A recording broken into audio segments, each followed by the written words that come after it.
পুরুষ হইয়া জন্ম নেওয়াটাই আমার আজন্মের পাপ ছিল। তবে এই দেশে আমার মতো পাপীর সংখ্যা হাজারে হাজারে, লাখে লাখে।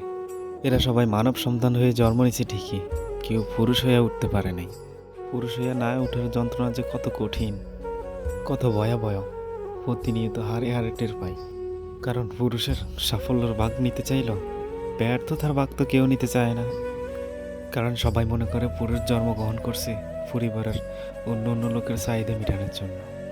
অনেকে ভুলেই যায় পুরুষ নামক মানুষটার ভিতরে একটা মন আছে, হৃদয় আছে, হৃৎপিণ্ড নামক একটা বস্তু আছে। প্রিয়জনের কথার আঘাতে সেই হৃৎপিণ্ডটা না কাইপা উঠে।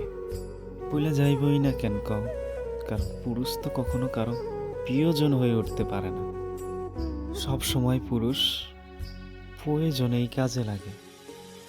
জানো দুনিয়া, পুরুষ মানুষ সব সময় চোখ দিয়েও কান্না করে না, মুখ দিয়েও আর্তনাদ করে না। পুরুষের মন কান্দে, হৃদয় আর্তনাদ করে। পুরুষ আবার সেই আর্তনাদ বুকের ভিতরে চাপ দিয়ে ধরে রাখে, যাতে প্রিয়জনরা না শুনতে পারে, যদি কষ্ট পায়।